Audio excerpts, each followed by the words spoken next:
with distinction. പിതാവിന്റെയും പുത്രന്റെയും പരിശുദ്ധാത്മാവിന്റെയും നാമത്തിൽ ആമേൻ. നമ്മൾ ഈ ദിവസങ്ങളിൽ വിശുദ്ധ കുർബാനയെ കുറിച്ചുള്ള ചില രഹസ്യങ്ങളെ നമ്മൾ മനസ്സിലാക്കിക്കൊണ്ടിരിക്കുകയാണ്. പഴയ നിയമത്തിൽ വിശുദ്ധ കുർബാനയിലേക്ക് വിരൽ ചൂണ്ടുന്ന പല കാര്യങ്ങൾ നടന്നിട്ടുണ്ട്, സംഭവങ്ങൾ നടന്നിട്ടുണ്ട്. എബ്രഹാം, ഇസ്ഹാക്ക്, യാക്കോബ്, കഴിഞ്ഞ ആഴ്ചയിൽ നമ്മൾ അതിനെപ്പറ്റി ധ്യാനിച്ചു. എബ്രഹാം, ഇസ്ഹാക്ക്, യാക്കോബിന്റെ ജീവിതം ബലിപീഠത്തോടുകൂടി ചേർന്നുള്ള ജീവിതമായിരുന്നു. എബ്രഹാമിന്റെ ബലിയർപ്പണമായാലും ഇസ്ഹാക്കിന്റെ യാക്കോബിന്റെ ബലിപീഠം, അവിടെയുള്ള ബലിയർപ്പണമായാലും ഇതെല്ലാം വിശുദ്ധ കുർബാനയിലേക്ക്, ക്രിസ്തുവിലേക്ക് നമ്മളെ ചൂണ്ടിക്കാണിക്കുകയായിരുന്നു. ഇന്ന് നമ്മൾ വീണ്ടും മോശയുടെ ജീവിതത്തെയും സാമുവേലിന്റെ ജീവിതത്തെയും കൂടെ ഒന്ന് ധ്യാനിച്ചുകൊണ്ട് ഇവരുടെ ജീവിതത്തിലൂടെ ഈ വിശുദ്ധ കുർബാനയിലേക്ക് എങ്ങനെ നമ്മളെ വിളിച്ചു, എങ്ങനെ ചൂണ്ടിക്കാണിക്കുന്നു എന്നതുകൂടി നമുക്കൊന്ന് പഠിക്കാം. മോശ ബലിപീഠം പണിതിനെ പറ്റി നമുക്ക് പുറപ്പാട് പുസ്തകം 17-ാമത്തെ അധ്യായം, അതിനകത്ത് നമുക്ക് വായിക്കാൻ കിട്ടും ഇസ്രായേൽ അമലേക്യരുമായിട്ടുള്ള ഒരു യുദ്ധത്തെ പറ്റി. മോശ തന്റെ സഹായിയായ ജോഷുവയോട് പറയുന്നു, ഞങ്ങൾ ഈ മലയുടെ മുകളിൽ കയറി നിനക്ക് വേണ്ടി പ്രാർത്ഥിക്കാം, നീ യുദ്ധം ചെയ്യുവാനായിട്ട് മുന്നോട്ട് വരിക. പുറപ്പാട് പുസ്തകം 17-ാമത്തെ അധ്യായം 8 മുതലുള്ള വാക്യങ്ങൾ നമ്മൾ വായിച്ചാൽ അവിടാണ് ഇത് എഴുതിയിരിക്കുന്നത്. അമലേക്യർ ഇസ്രായേലിയരുമായിട്ട് യുദ്ധത്തിന് വരുന്നു. അപ്പോൾ മോശ പറയുകയാണ്, നമുക്ക് വേണ്ടി നീ യുദ്ധം ചെയ്യാൻ വേണ്ടി ആളുകളെ തെരഞ്ഞെടുക്കുക, എന്നിട്ട് പുറപ്പെട്ട് അമലേക്യരുമായിട്ട് യുദ്ധം ചെയ്യുക. എൻ്റെ കയ്യിൽ ദൈവത്തിൻ്റെ വടിയുമായി നാളെ ഞാൻ ഈ മലയുടെ മുകളിലേക്ക്, കുന്നിന് മുകളിലേക്ക് പോകാം. അതായത് നീ താഴെ നിന്ന് അമലേക്യരുമായിട്ട് യുദ്ധം ചെയ്യുക, ഞാൻ മലയിലേക്ക് പോകും. അമലേക്കുമായി പൊരുതാൻ മോശ തന്നോട് പറഞ്ഞതുപോലെ തന്നെ ജോഷുവ പ്രവർത്തിച്ചു. മോശ എന്താണ് ചെയ്തത്? തൻ്റെ കൂടെ അഹ്റോനെയും ഹൂറിനെയും കൂട്ടിക്കൊണ്ട് മലമുകളിലേക്ക് പോകുന്നു. 3 പേർ, ഒറ്റയ്ക്കല്ല പ്രാർത്ഥന, സമൂഹത്തിന്റെ പ്രാർത്ഥന. മോശ തൻ്റെ കരമുയർത്തുന്നത് അനുസരിച്ച് ഇസ്രായേൽക്കാർ മുന്നേറി. തൻ്റെ കരം താഴ്ത്തുന്നതനുസരിച്ച് അമലേക്ക് മുന്നേറി. മോശയുടെ കരങ്ങൾ കുഴഞ്ഞവയായി. അവർ ഒരു കല്ലെടുത്ത് അവന്റെ കീഴിലേക്ക് വെച്ചു കൊടുത്തു. അവൻ അതിന്മേലിരുന്നു. എന്നിട്ട് അഹ്റോനും ഹൂറും ഒരുവൻ ഒരു വശത്തും അവൻ മറുവശത്തുമായി അവന്റെ കരങ്ങളെ താങ്ങിപ്പിടിച്ചു. അതിനാൽ സൂര്യൻ മറയുന്നതുവരെ അവന്റെ കരങ്ങൾ ദൃഢമായിരുന്നു. ജോഷുവ അങ്ങനെ അമലേക്കിനെയും അവന്റെ ജനത്തിനെയും വാളിനിരയാക്കി അങ്ങനെ വിജയം പ്രാപിച്ചു. വളരെ സുന്ദരമായ വിശുദ്ധ കുർബാനയുടെ ഒരു രൂപമാണ് ഇവിടെ നമ്മൾ കാണുന്നത്. മോശയും അഹ്റോനും ഹൂറും ഒരു സമുദായം, ഒരു സഭ, പ്രാർത്ഥിക്കുന്ന സഭ. അവിടെ മോശ കൈകൾ ഉയർത്തുന്നു. മോശ എപ്പോൾ കൈകൾ ഉയർത്തി വെച്ചിരുന്നു അപ്പോൾ ജോഷുവ ജയിക്കുന്നു, ഇസ്രായേൽ ജയിക്കുന്നു. എപ്പോൾ മോശയുടെ കരം താണോ അപ്പോൾ ശത്രുവാണ് ജയിച്ചത്, ഇസ്രായേൽ തോൽക്കുന്നു. ഇവിടാണ് യഹോവ എൻ്റെ പതാക, യഹോവ നിസ്സി എന്ന ഒരു പ്രയോഗം വന്നത്. 15-ാമത്തെ വാക്യം. മോശ അവിടെ ഒരു ബലിപീഠം നിർമ്മിച്ചു, അതിനെ യഹോവ നിസ്സി എന്ന് പേരിട്ടു. എൻ്റെ വിജയക്കൊടി യഹോവ നിസ്സി. അപ്പോൾ മോശ പണിത ബലിപീഠം നമ്മളെ എന്താണ്? കർത്താവ് എൻ്റെ വിജയം, യഹോവ നിസ്സി എന്ന് പറയുന്നതിന് എന്താണ് അർത്ഥം? മോശയുടെ കരങ്ങളെ ഇങ്ങനെ ഉയർത്തിപ്പിടിക്കുമ്പോൾ ക്രൂശിതനായ ക്രിസ്തുവിൻ്റെ ചിത്രമാണ് നമ്മുടെ മനസ്സിലേക്ക് വരേണ്ടത്. തൻ്റെ കരങ്ങളെ ക്രൂശിലേക്ക് നീട്ടിവെച്ചു കൊടുത്ത് ക്രൂശിക്കപ്പെട്ട് അതുവഴി സാത്താനെ തോൽപ്പിച്ച, പാപത്തെ പരാജയപ്പെടുത്തിയ ക്രിസ്തുവിനെയാണ് നമുക്കവിടെ കാണേണ്ടത്. തെർത്തുല്യൻ പഠിപ്പിക്കുന്നത് മോശ കൈകൾ നീട്ടിക്കൊണ്ട് കർത്താവിൻ്റെ ആ കുരിശിന്റെ ചിത്രത്തെ വരച്ചു കാട്ടുകയായിരുന്നു. മോശ മലമുകളിൽ പ്രാർത്ഥിച്ചപ്പോൾ യോശുവ താഴെ യുദ്ധം ചെയ്യുന്നു.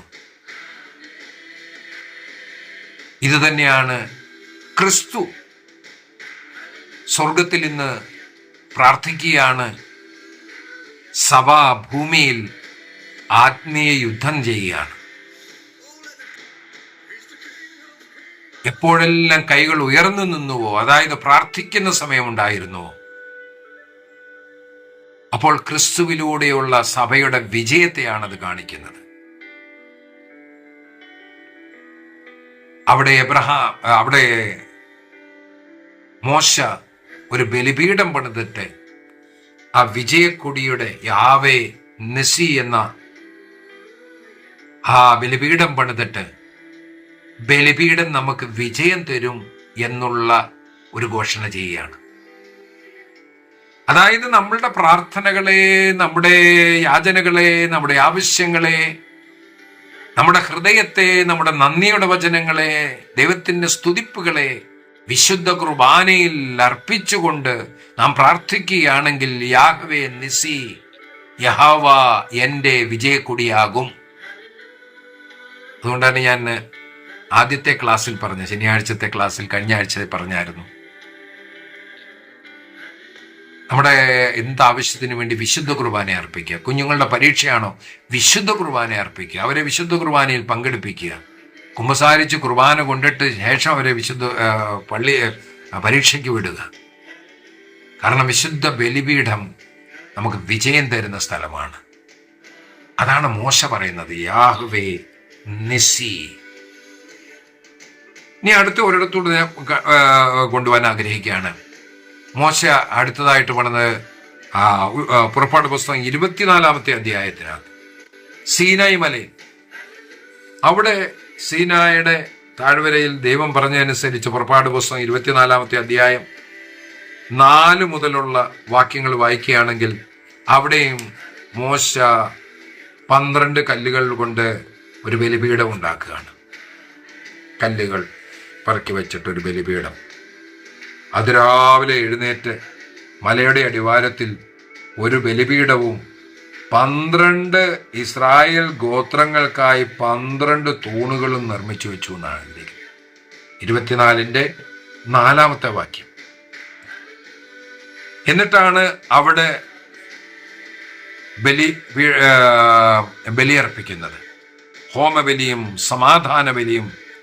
അതിനുശേഷം അതിൻ്റെ രക്തമെടുത്ത ബലിപീഠത്തിലും ജനത്തിൻ്റെ മേലും തളിക്കുന്നു. അത് കഴിഞ്ഞ് 8-ാമത്തെ വാക്യത്തിൽ വളരെ സുന്ദരമായ ഒരു കാര്യമാണ് അപ്പോൾ മോശ പറയുന്നത്. മോശ രക്തമെടുത്ത് ജനത്തിൻ്റെ മേൽ തളിച്ചുകൊണ്ട് പറഞ്ഞു, ഇതാ ഈ വചനങ്ങളെല്ലാം അടിസ്ഥാനമാക്കി കർത്താവ് നിങ്ങളുമായി ചെയ്ത ഉടമ്പടിയുടെ രക്തം. ഇതാണ് പഴയ നിയമ ഉടമ്പടിയുടെ രക്തം. പഴയ ഉടമ്പടിയുടെ രക്തം മോശ ഇവിടെ തളിച്ച പുറപ്പാട് 24. പുതിയ ഉടമ്പടിയുടെ രക്തമാണ് ക്രിസ്തു കൽവാരിയിൽ തളിച്ചത്. പഴയ ഉടമ്പടിയുടെ രക്തം ഇവിടെ തളിച്ചുകൊണ്ട് പുതിയ ഉടമ്പടിയിലേക്ക് ഒരു വിരൽ ചൂണ്ടുകയായിരുന്നു. സീനായി മലയിൽ മോശ തളിച്ച രക്തവും കാൽവരിയിൽ ക്രിസ്തു തളിച്ച രക്തവും,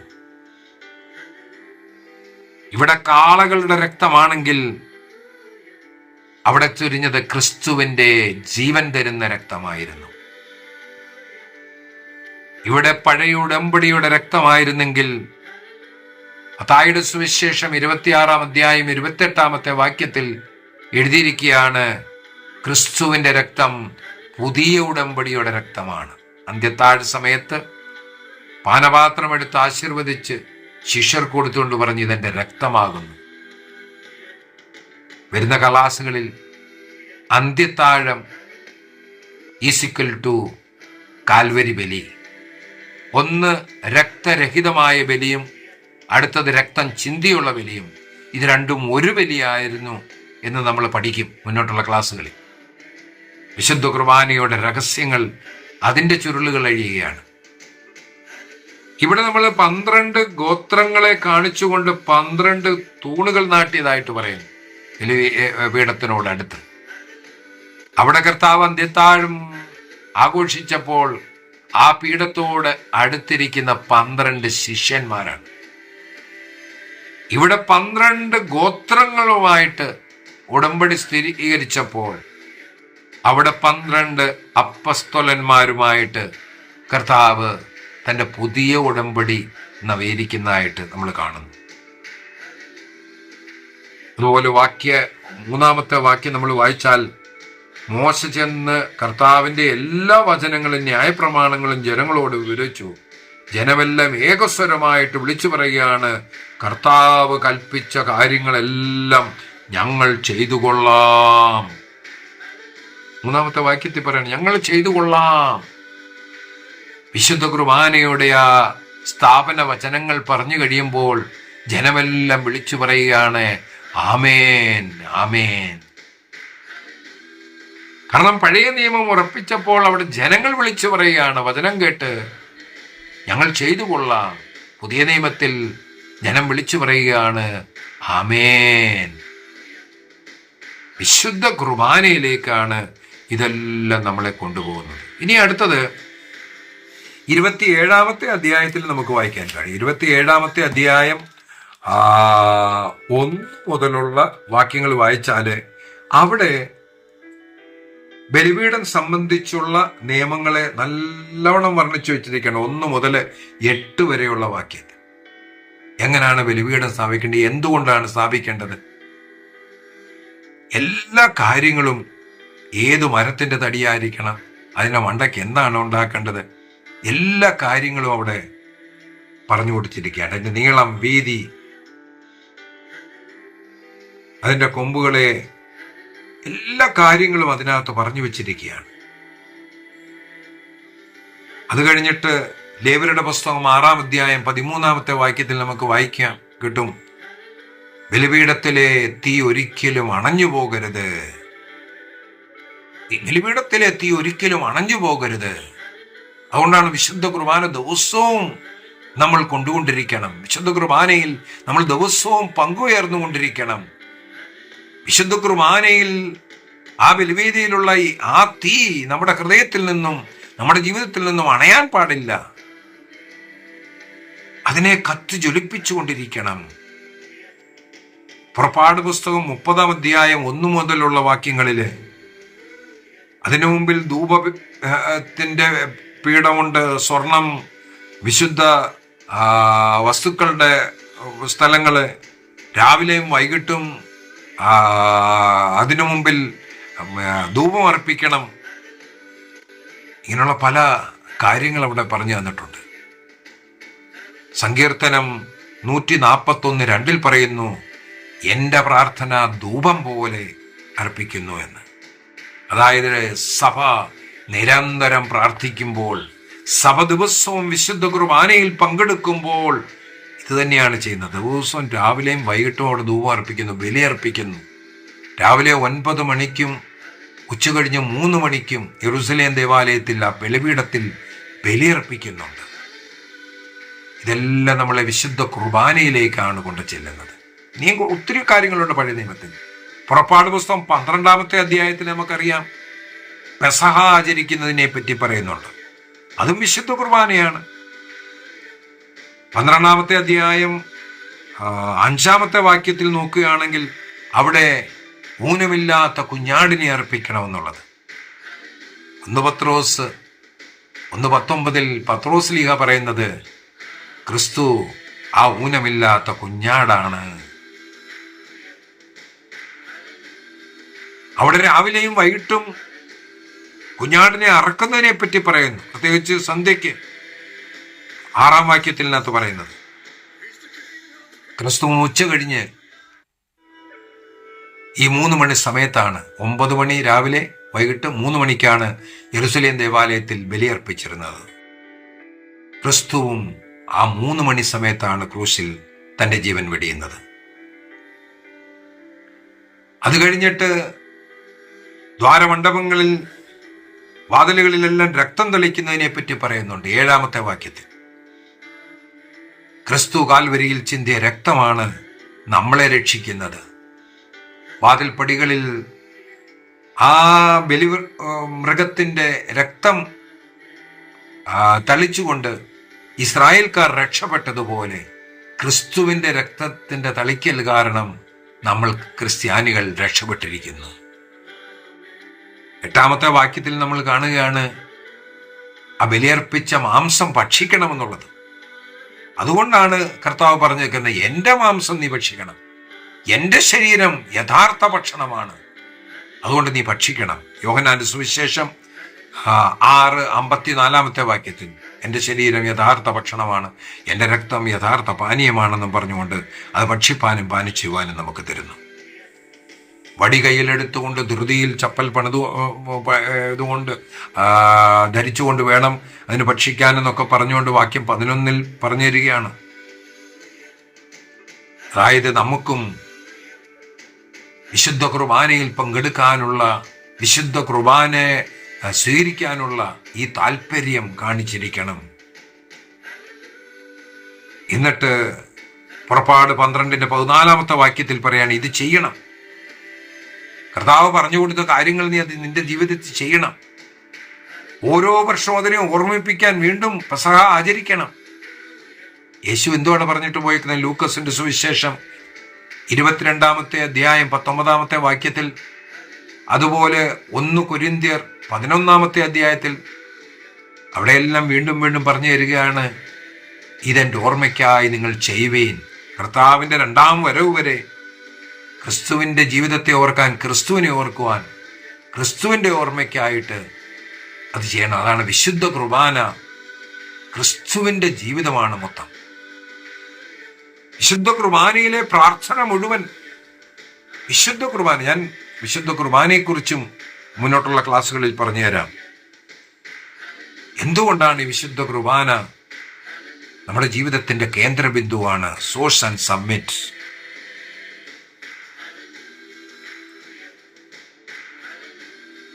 കാറ്റഗിസം ഓഫ് കാത്തലിക് ചർച്ച്, കത്തോലിക്ക സഭയുടെ മതബോധന ഗ്രന്ഥം 1340 പറയുന്നു, ക്രിസ്തു ശിഷ്യന്മാരോടൊപ്പം ഇരുന്ന് ആ പെസഹ ആചരിച്ചത് യഹൂദ പെസഹായെ അതിന്റെ പൂർത്തിയിലേക്ക് കൊണ്ടുപോവുകയായിരുന്നു. അങ്ങനെ ക്രിസ്തു തന്നെ യാഗമായിട്ട്, നമ്മുടെ പാപപരിഹാരമായിട്ട്, ബലിയായിട്ട് തീർന്നു. ഇങ്ങനെ പല ഘടനകൾ നമുക്ക് പുറപ്പാട് പുസ്തകങ്ങളിൽ നിന്നും വായിക്കാൻ കഴിയും. ബലിയെക്കുറിച്ചുള്ളത് കർത്താവ് മോശ വഴി തന്നിട്ടുള്ള നിയമങ്ങൾ. ഇനി ഒരാളെ കൂടെ, നമ്മുടെ ശമൂവേലിന്റെ ജീവിതത്തെ കൂടെ നമുക്കൊന്ന് എടുക്കാം. ഒരു പ്രധാന വ്യക്തിയാണ് ശമൂവേൽ. 1 ശമൂവേൽ 7-ാമത്തെ അധ്യായം 5 തൊട്ട് 12 വരെയും പിന്നെ 17 വാക്യങ്ങളിലെല്ലാം ശമൂവേൽ അർപ്പിച്ചിട്ടുള്ള ബലികളെ കുറിച്ചൊക്കെയാണ് നമുക്ക് വായിക്കാൻ കഴിയുന്നത്. മിസ്പായിൽ ശമൂവേൽ താമസിക്കുന്ന സ്ഥലത്ത് ഇസ്രായേൽ ജനത ഉപവസിക്കുകയും പ്രാർത്ഥിക്കുകയും ചെയ്യുമ്പോൾ തങ്ങളുടെ പാപങ്ങളെ ഏറ്റുപറഞ്ഞു ചെയ്തപ്പോൾ ശമൂവേൽ ചെയ്തത് കർത്താവിന് വേണ്ടി ബലിയർപ്പിച്ചു എന്നാണ്. 1 ശമൂവേൽ 7:9 വാക്യം. അവിടെ ശമൂവേൽ വഴി ഇസ്രായേൽ ജനതകളുടെ പാപങ്ങൾക്ക് പ്രായശ്ചിത്തമായിട്ട് ബലിയർപ്പിച്ചപ്പോൾ യുദ്ധം ചെയ്യാൻ വന്ന ഫിലിസ്തീയർ പരാജയപ്പെട്ടു എന്നവിടെ എഴുതിയിരിക്കുന്നു. ഇവിടെ ബലിയർപ്പിക്കുമ്പോൾ അവിടെ പരാജയം നടക്കുന്നു. മകളെ, വിശുദ്ധ കുർബാന എപ്പോഴെല്ലാം അർപ്പിക്കുന്നു അവിടെല്ലാം സാത്താന്റെ കെട്ടുകൾ പൊട്ടും, അതിന്റെ പരാജയമായിരിക്കും. ഓരോ ബലിയർപ്പണവും അതിന്റെ പിന്നാലെ ഒരു ആത്മീയ ജയമുണ്ട്. കുഞ്ഞാടിന്റെ ബലിയർപ്പണത്തിലൂടെ ഇസ്രായേലിന് ജനം കിട്ടിയതുപോലെ, ഫിലിസ്തീയർ പരാജയപ്പെട്ടതുപോലെ, ഓരോ ക്രിസ്ത്യാനിയും വിശുദ്ധ കുർബാനയിൽ പങ്കുകൊള്ളുമ്പോൾ ക്രിസ്ത്യാനിയുടെ വിജയമാണ്, ആത്മീയ വിജയമാണ്. സാത്താൻ അവന്റെ മുന്നിൽ പരാജിതനാണ്. നമ്മുടെ ശത്രുക്കളെ ഇങ്ങനെ തോൽപ്പിക്കുവാനായിട്ട് വിശുദ്ധ കുർബാന. 1 ശമൂവേൽ 7-ാമത്തെ അധ്യായം 12-ാമത്തെ വാക്യത്തിൽ വീണ്ടും നമുക്ക് കാണാം എബനേസറിന്റെ വിഷയം. ശമൂവേൽ ഒരു കല്ല് സ്ഥാപിക്കുന്നു. എബനേസർ, ഇത്രത്തോളം കർത്താവ് ഞങ്ങളെ സഹായിച്ചു എന്ന് പറഞ്ഞു. ഓരോ വിശുദ്ധ കുർബാനയും നമുക്കൊരു എബനേസറായി തീരണം. ദൈവം നമുക്ക് വേണ്ടി ചെയ്തു തന്നിട്ടുള്ള ഉപകാരങ്ങൾക്ക് നന്ദി പറയുന്നതാണ്. കർത്താവിൻ്റെ ആ വിശ്വസ്തതയുടെ ഒരു ഓർമ്മക്കല്ലായിട്ട് വിശുദ്ധ കുർബാനയെ നമുക്ക് സൂക്ഷിക്കാൻ കഴിയണം. ദൈവം തന്ന ഓരോ ഉപകാരത്തെയും ഏറ്റുപറഞ്ഞുകൊണ്ട്, നന്ദി പറഞ്ഞുകൊണ്ട് ഓരോ ദിവസവും നമുക്ക് വിശുദ്ധ കുർബാനയെ അർപ്പിക്കണം.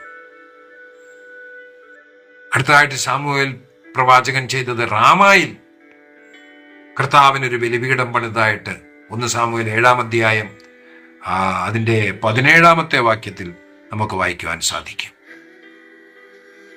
റാമായിലാണ് സത്യത്തിൽ ശമൂവേൽ താമസിക്കുകയും ശമൂവേലിൻ്റെ ഭവനവും ശുശ്രൂഷയുടെ കേന്ദ്രമെന്ന് നമുക്ക് വേണേൽ പറയാം. അവിടെ ശമൂവേൽ ദൈവത്തിന് വേണ്ടി ഒരു ബലിപീഠം പണിതു. ഇങ്ങനെ പൂർവ്വപിതാക്കന്മാർ നമുക്ക് വഴികാട്ടുകയാണ് ബലിപീഠത്തോടുള്ള ചേർന്ന ജീവിതം. കഴിഞ്ഞ ആഴ്ച നമ്മൾ കണ്ടു അബ്രഹാം, ഇസ്ഹാക്ക്, യാക്കോബ്. ഇത് നമ്മൾ കണ്ടു മോശ, ശമൂവേൽ.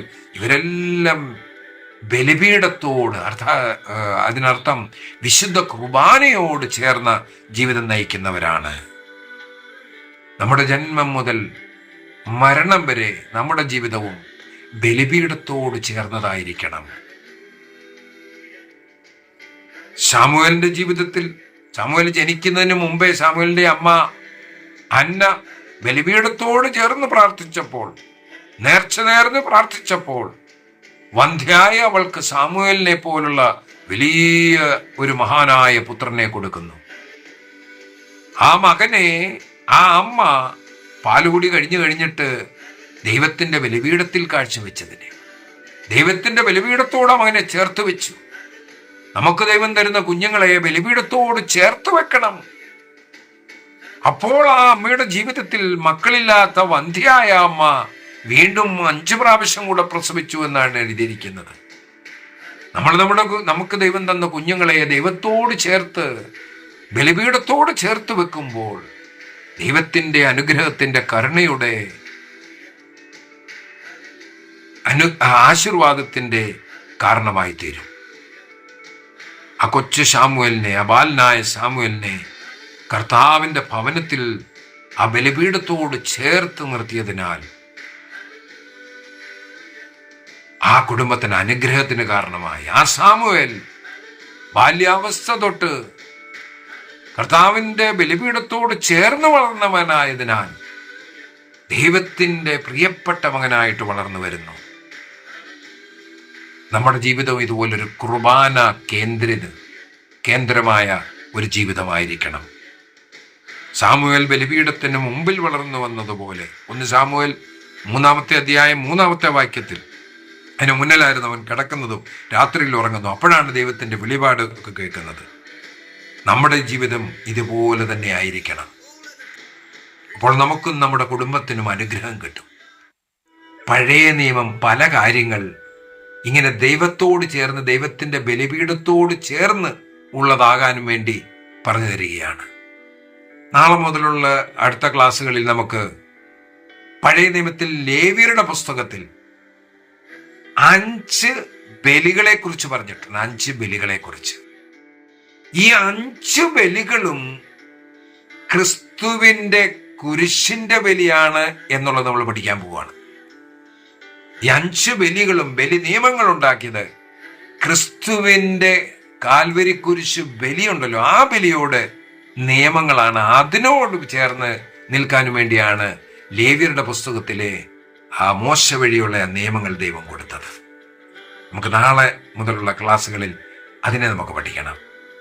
നമുക്ക് നമ്മുടെ കണ്ണുകളെ അടയ്ക്കാം, ദൈവത്തിന് നന്ദി പറയാം. വിശുദ്ധ കുർബാനയിലേക്ക് നമ്മളെ ചൂണ്ടിക്കാണിക്കുന്ന പഴയ നിയമ കാര്യങ്ങളാണ് നമ്മൾ ഈ ദിവസങ്ങളിൽ പഠിച്ചുകൊണ്ടിരിക്കുന്നത്. ഇതിലൂടെ വിശുദ്ധ കുർബാനയുടെ രഹസ്യങ്ങളെ ആഴമായിട്ട് അറിയുവാനും അവയെ ഉൾക്കൊള്ളുവാനും അങ്ങനെ വിശുദ്ധ കുർബാനയിൽ വിശ്വാസത്തോടുകൂടി പങ്കെടുത്തുകൊണ്ട് അനുഗ്രഹം പ്രാപിപ്പാനും നമുക്ക് നമ്മുടെ കുടുംബത്തിനും കഴിയട്ടെ. ദൈവം നമ്മളെല്ലാവരെയും അനുഗ്രഹിക്കട്ടെ. പിതാവിൻ്റെയും പുത്രൻ്റെയും പരിശുദ്ധാത്മാവിൻ്റെയും നാമത്തിൽ ആമേൻ. ഈശോ മിശിഹായ്ക്ക് സ്തുതിയായിരിക്കട്ടെ.